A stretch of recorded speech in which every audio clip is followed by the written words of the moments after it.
And I stood in this field and I just looked up and I love shooting stars. And yeah, I love shooting stars. And I'm standing there and I was looking up at the sky and I was like, okay, God, if you really wanted me to be here, send me a shooting star. And, this thought came to me was if you ask God for something and he gives it to you, you're not going to miss it. Hola a todos. Hi everyone. Welcome to MetaFit MetaMind podcast, a space where we leave taboo topics behind and dive into the interconnected worlds of physical and mental health and well-being. I am Carla Rodriguez, your host and trainer and coach of NLP and hypnosis, as we get on transformative conversations with leaders, entrepreneurs, and changemakers. Each episode is designed to inspire you to unlock barriers and embrace growth, mindfulness, and purpose in your life. Whether it's around mental health, wellness, or entrepreneurial journeys, we've got powerful insights just for you. Being curious, being a lifelong learner, knowing just how to navigate and learning more about. And you need to tell the world that you are ready and manifest and visualize and become this version of yourself. The real knowing of who I am has just begun. This was the life. Like life is happening to me, but I am able to create the life that I want. So subscribe now and follow the podcast to listen to these powerful stories and be part of this community of empowered individuals who are striving for greatness and legacy. Because remember, raise your voice, share your story. Make sure to connect with us on social media at MetaFit MetaMind Podcast, on my other page at Coach Carlita, and be part of our journey to inspire and uplift others. Hi everyone, hola a todos. Welcome back to MetaFit MetaMind Podcast. I am Carla Rodriguez, and I'm so excited because there's been so many things happening. I'm going to try to make this very short so we can get to the episode. But I just wanted to share that I just got back from the Condor Approach Live with Ta and Cole Whitty, who are two beautiful, amazing human beings who are living their truth, yo. It's really cool to see it in person, people connecting, really showing us the possibilities when we live that in alignment. And so I'd say I'm on the start of that journey as well, of living and speaking my truth. So, stay on this journey with me because we are practicing. Also, at the end of the year, I'll be opening a new cohort for the NLP certification training. So stay tuned for more information on that in the next couple weeks. But as you know, it's something that excites me, something that I love, and I'm going to be sharing more about that. So today I finally get to share my conversation with Judy Lane Boyer. She is someone amazing. I connected with her here in Austin and we reconnected at Podfest earlier this year. We actually tried to record there in person. Something with my tech didn't work. Second time something didn't work. So this is a third try, I believe. And after a couple of failed recordings, we made it happen. So she is a ghostwriter, a writing coach who helps people bring their stories to life. And in this episode, she shares her powerful journey and the lessons behind her work. So I hope you enjoy this episode and let's get into it. Yay, we are on. Hey. Thank you so much for being here on MetaFit MetaMind podcast. I'm so excited because we've tried to do this a couple times. Things have happened. I had a nice recording from January. And then something happened to the audio. So it seems like tech issues are happening with me and you, Judy. So we're going to do this just the regular basic recording way so we can have clean audio. So thank you so much for being here, Judy. Yes, no, thank you for having me on. Yeah. So something I wanted to ask, and I already asked you this before, but because you have been on, so I kind of know a little bit already of like your story, but for people to know, who is Judy? Yeah, no, that's a great question. So, yeah, describing yourself is always a little bit difficult, or explaining who you are is always a little bit difficult. But, I'm a middle-aged woman who never expected ever more out of life than just to be married and have children and stay home and run the household, maybe homeschool children or at least take care of them, never have a career, certainly never have a business. That's how I grew up. But here I am. And then as time went on in my adulthood, I kind of thought that I would never get married, actually, and that I was just going to have to keep working jobs that I didn't like and now realize I resented. Yeah. Because my dream of being married and being able to be a stay-at-home wife and mother was not happening.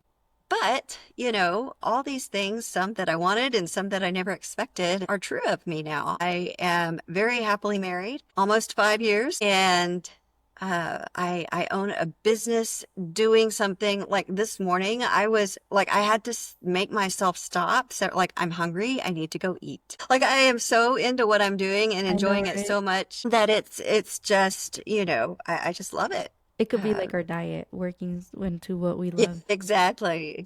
So yeah, it's hard to say that I'm living the dream come true. Mm-hmm. That's not entirely accurate because some of these things are not really dreams. I would say the writing part, I'm a ghostwriter and a writing coach. That's my business. So actually writing, that part is maybe what I would call a fantasy that I never thought could be true. But I never really expected to own my own business at all.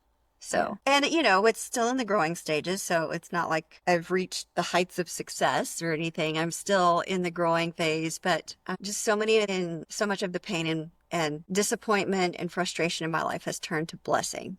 Yeah. And I'm grateful for and that. I love that you say that, you're still growing and that you're still not exactly where you want to be yet. And I think that's really cool and powerful because I sometimes meet people who, they come in, not just in the podcast, but just in general, and they're like, yeah, I'm already doing this and everything. But I think sometimes people can like see this thing on social or whatever, like, oh my God, I want that. But we don't really know the journey or where you're at in your story, in that progress, in that growth. And so for you, what's been that chapter turn that has led you up to this point so far that's going to lead you to who knows where else it leads you towards your success? I wouldn't say there's been one chapter turn. There's been a few. One of the biggest ones was back in 2013, so 12 years ago, Mm-hmm. when I went to England, to Oxford, England, kind of spur of the moment, Yeah. Oh, I've heard this. I with like the story. yeah, maybe a month or two of planning, it just something came up and I was like, I want to do this. And so I did it. And it was the first time in my life so back up a little bit. As we've talked about before, I grew up in a very strict church that, women had a very narrow role in life, what I described a minute or two ago. And so that's all I expected. And then I was watching many of my friends get married and start having children, and I now realize I kind of resented the fact that I had to work. And so I was working different things, and a lot of depression, a lot of frustration, a lot of not getting along with people at work. And I realized a lot of that was me because I was unhappy. So when I took this trip, it was the first time in my life that I ever made a decision on my own for me. Yeah.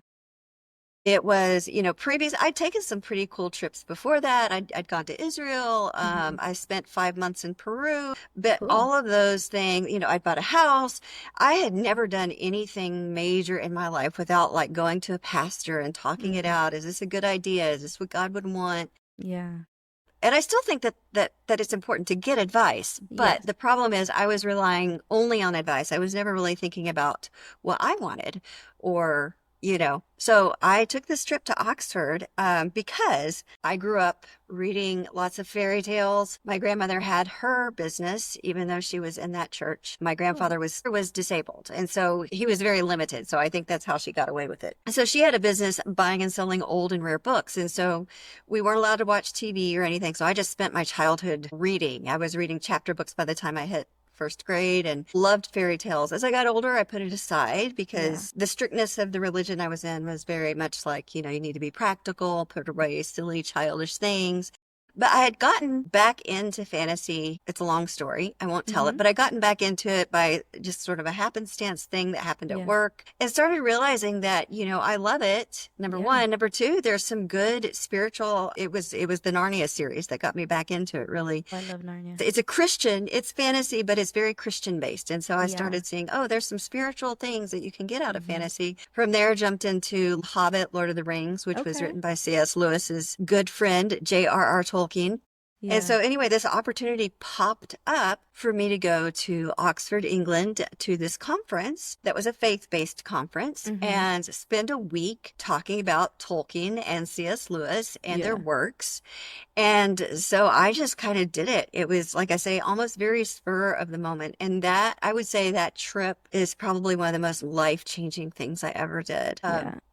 Again, it was a faith-based conference, so there were Christians from various denominations, which that was another thing. In our church, we were not allowed to have friendships or relationships with people outside of our church, even if they were Christian, like other denominations or people that weren't part of our group. So it was my first time to be around a bunch of different Christians in a very social way for any length of time, for a week from different backgrounds in Christianity.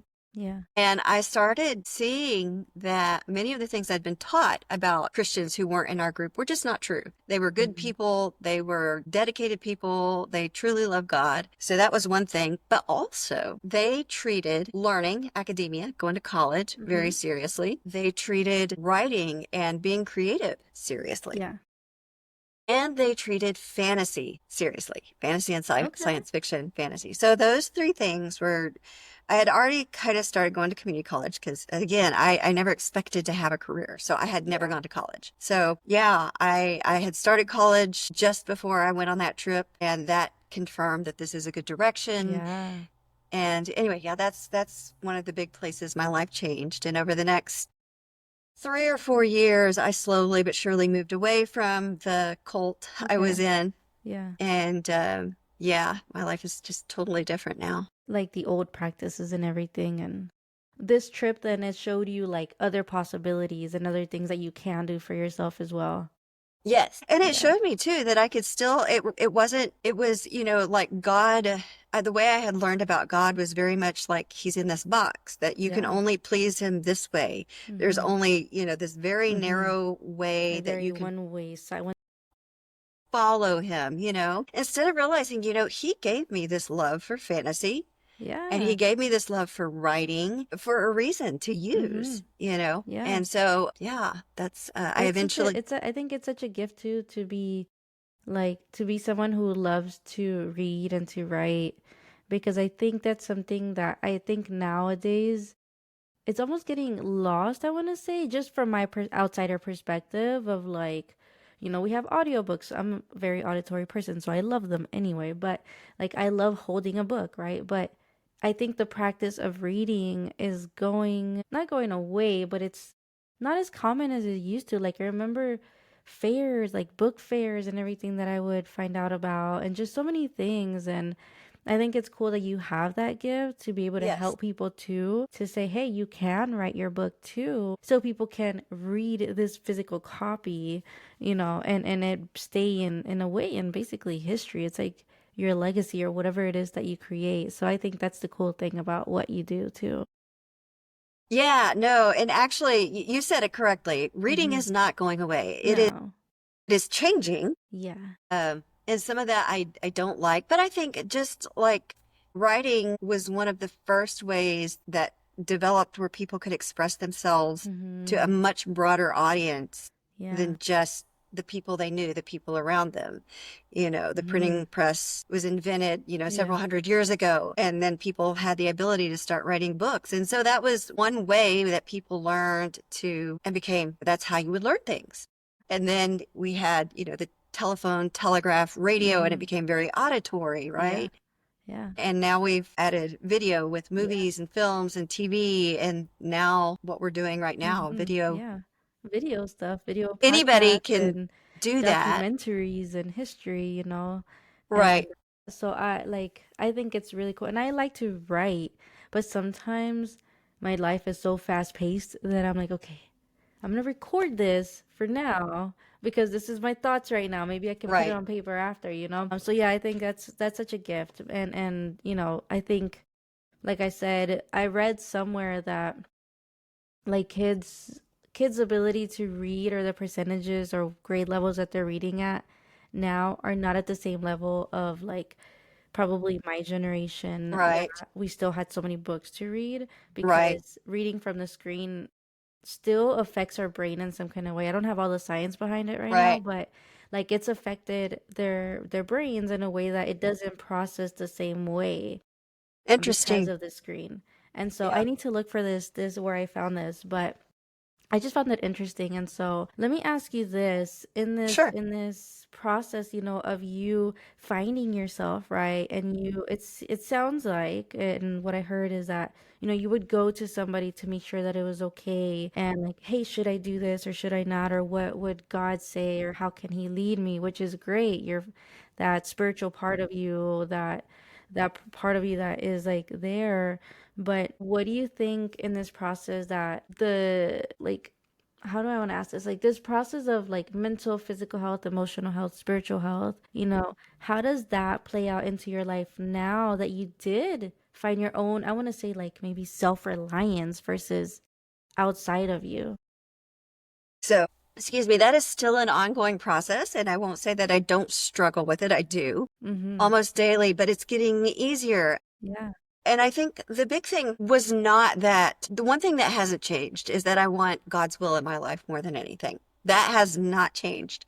It's not about like, well, God wants one thing, but he's okay if I go do something that he'd rather me not do, but it's okay. That's not where I am. I really want to do what he wants, like the best thing for me, right? But what has changed is that I have a much broader view of what that is now. And part of that is I've always had a relation, or I shouldn't say always, but I mean, I developed a relationship with God when Mm-hmm. in my teens and a real love for him and a prayer life. Yeah. But I honestly believe that around that same or shortly into that, like a year or two into that, where I was getting to where I was praying and talking to God on my own a lot, is when a lot of my friends started getting married. And I got really Mm-hmm. depressed and I kind of lost that. And so I started feeling like I don't know. I want to make sure I'm doing the right thing. Yeah. A lot of times when things don't go the way you want or expect, you think I must be doing something wrong, right? Yeah. I'm not doing it right. And so to make sure that I was doing it right, I was going and talking. And even though the church, it's funny, even though the church was really strict and, pretty uber conservative and Yeah. and whatnot, I remember even with that, one of the pastors telling me, he was like, you worry way too much about what I think. You need to think it out and like talk to God and figure it out for yourself. But I was just too scared to do that. And so it's been, the last 12 years, I guess, of learning more that God hears me. He sees me. He is very merciful and compassionate. He's Yeah. not waiting to bring the hammer down if I step out of line. And one of the biggest, there was kind of two things that really, kind of 2 points about a year apart that helped me with that. Mm-hmm. One was in 2016 when, well, they were both in 2017, but it started in 2016. My best friend in the world, her mother and my mother were friends before we were born. So we were friends from birth Yeah. and we were best friends. And she'd gotten married a little later. She was Mm-hmm. 30, I think, when she got married Yeah. and moved away. Anyway, during that time is when I started Gotcha. moving away from the cult and started I started going to a movie here and there. I started wearing jeans instead of just skirts all the time. Mm-hmm. Things like that. I started dating. I'd never dated. Mm-hmm. So she knew those things. And so in 2016, she was in town visiting her parents. And I found out through the grapevine, which really kind of hurt because we always communicated. And like in the past, she would have called me and told me. Mm-hmm. So I called her and I said, hey, let's get together. It's your birthday. Let's go out. And she was really hesitant, but finally she said, you know what? Let's go out. Let's go out. And so we met for lunch, she and her husband and I, and she told me that I was no longer following God. And so Wow. I can no longer talk to her. I can't send her birthday cards. I can't call her. I can't have any communication with her unless I go back to the cult and I'm like there all the time and doing everything the way they do things, Wow. which is never going to happen. But so, I mean, that's still one of the biggest griefs in my life is I don't have her. We Yeah. were Yeah. friends till you know, till Till till about 40, age 40.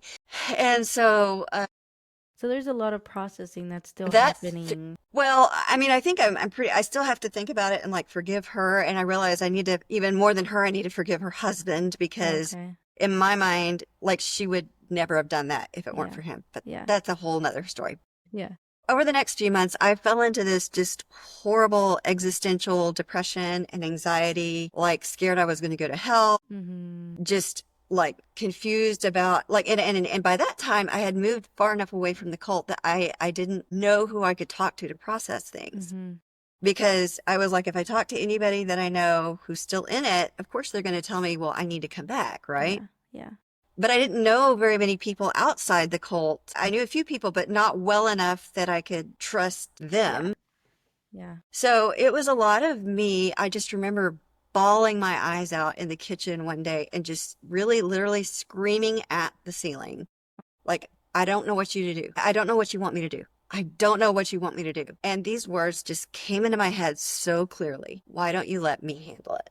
Nice. Wow.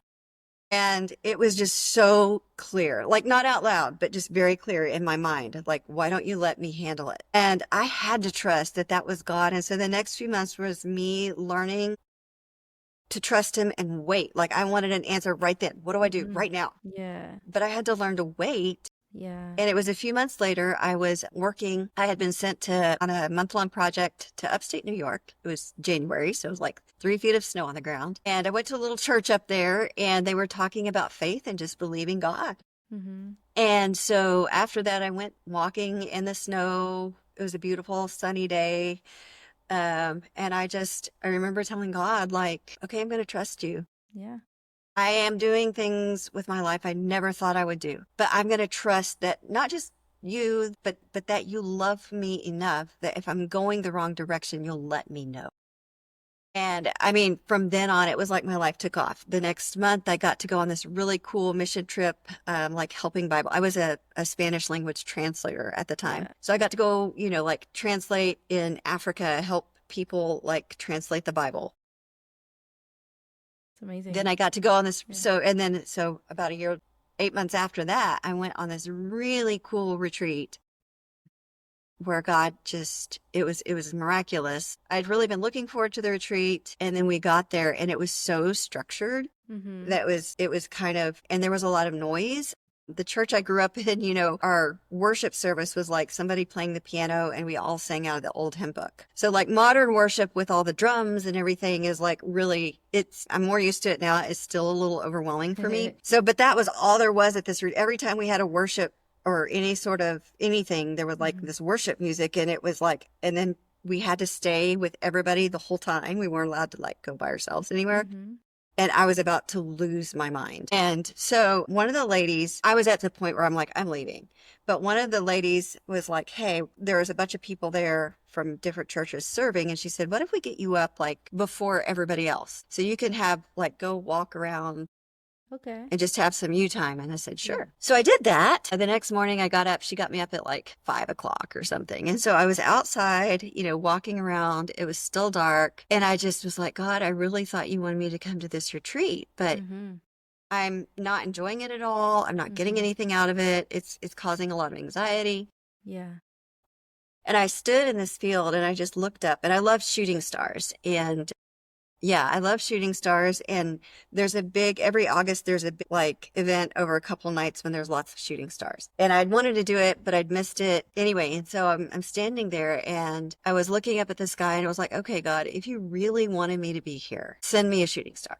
And I just kept looking and waiting. And of course, nothing happened and I'm waiting. And I thought, then like, I just had this thought, like, if, I was afraid to miss it. I was afraid, like, what if I keep walking and I'm not looking at the sky and the shooting star comes and I don't see it? Right. So I was just standing there waiting. And, this thought came to me was if you ask God for something and he gives it to you, you're not going to miss it. Yeah. So I was like, okay. So I turned around and started walking again. And this enormous shooting star just zipped across the horizon in front of my face, low down Yeah. across the horizon. And I can't explain it if you've ever seen like in a movie where somebody's like in another dimension, Yeah. like their astral, what is it? Astral presence, like Doctor Like, Strange. What they're still in the same place, but it's like yeah. they're in a different dimension. Their like being is like seeing you kind of thing. Like you're you're Yeah. like I Outside of felt your like I own was in the body type same of thing. place, like I didn't go somewhere else. Yeah, But I no. felt like I was in a totally different place. Like Yeah. I was, and it was just me, and it was just God, Yeah. and I felt seen, And your answer. and I felt no, well, I felt seen and I felt known, and I Yeah. kind of, it's kind of funny because, as God revealed himself to me, and my thought was, shit, it's real. Oh, I love that. And You're it like, did was. I really want the answer? Yeah, I mean but I've had faith for a long Yeah. time, but Yeah. having faith and having the reality, like feeling like Mhm. you're in the presence of God, I Yeah. can't describe it. It's Yeah. just, and it's like it was so Yeah. healing. It was so That's healing, all. not just That's for that moment, but for everything I'd been worried about. Like what if I wasn't supposed to leave the cult, or yeah. what, all those things. It's like, no, I know you. Yeah. I know your heart. Yeah. I've got you.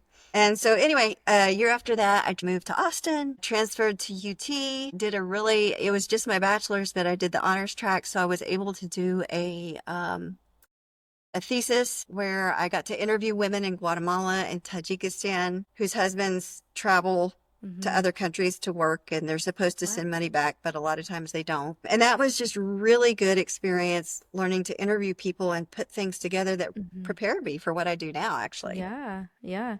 Which is the writing Right, for a ghostwriting. Yeah. lot of those people. Yes, And I think exactly. that's so beautiful. And I think what I like this what I'm hearing too is like some people say, for you it's God, but I know some people are like universe or source or whoever. Hmm. And what's interesting about that, it's like sometimes we just want to control the situation and their circumstance. And sometimes Right. if we just let it go and turn around, maybe just pivot, like it's gonna happen right there, sooner than maybe you expected it. And I think that's the beautiful message that I'm hearing here is like you just kind of like had to turn around and trust that it would come to you, and it did. Right. Yes. Yeah. And I think that's, you've heard the phrase paralysis by overanalysis, Yeah. or Yeah. you're afraid to move. And so and it still is, it's something I still have to fight. Like when I need to make a decision, I read somewhere just recently that a lot of successful people, their success a lot of times comes from the fact not that they make the absolute most perfect decision, Mm-hmm. but that they make a decision and they go with it, and they just do it. Yeah. And, if they need to adjust, if they need to, Mm-hmm. as you say, pivot or adapt, they can. Yeah. But another phrase that I've heard that was really helpful, I heard it in church actually from a pastor in about Mhm. that, somewhere in that same time period, was it's hard to turn a car that's not already in motion. Hmm. So like if you have a car and it's just sitting still, Yeah. like it's a lot harder to turn than if you're already moving and you can turn it. Yeah. Yeah. It's that So, momentum, and sometimes it feels scary being in that momentum, like, oh shoot, I gotta like do a U-turn or something. Like, right. I just started picking up the motorcycle again, and I'm like, oh my God, I gotta go do a left turn and a right turn. Am I gonna? And I'm working on not thinking about I'm gonna fall, because once it's in motion, you have balance. Like it's interesting. Like people are like, aren't you gonna fall or anything? I'm like, no, like it's kind of like a bike with a motorcycle, right? With a motor, where once you're going, like you're going, you're balanced, Right. you just got to focus. And the thing about that is that with motorcycles, you have to look where you're going to go, where you're going to turn. If you look right in front of you, Yes. that's where you're going to go. If you look right Exactly. here, that's the direction it's going to go. And so it's about, like you said, that movement. It's interesting. But yeah, I've heard that. I think I've heard Cody Sanchez say that one of the best lessons of one of her mentors or someone was that he's like, the reason that a lot of people don't succeed, or it was probably a different phrase, but in the sense in the lines of, the reason is that I succeed is because I take action fast, you know. And so I think that's what that's about. So I think that's cool. And so let me ask you, with action and what's happening and momentum and movement, Like, what is something that you're excited about or goals coming up for you, either personally or like with your business, your writing? Like, what's coming up for you?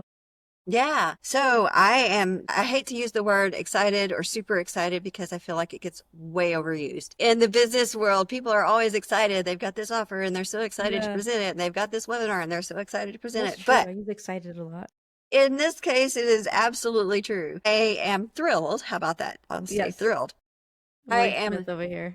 thrilled to be hosting my first writing retreat at the end of September, last weekend of Yeah, I September. did see that you shared that. That's Yes. exciting. No, Yeah. I'm just, kind of still struggling to believe it, right? Yeah. So the last 2 years, so there's a church here, a local church, Austin Stone, that's big. It's got several Mm-hmm. campuses, and they've done a really good job over the years of supporting creatives, Mm-hmm. Christian creatives. They've got like a production, they've got Wow. I don't even know, music and Yeah. in fact, some of the Chris Tomlin, if you know who he is, he's a very big name in Yeah. Christian music. He got Yeah. his start there. And anyway, so one thing they've supported over the years is writers. And so the last 2 years, I've gone to a writing retreat that they hold. Mm-hmm.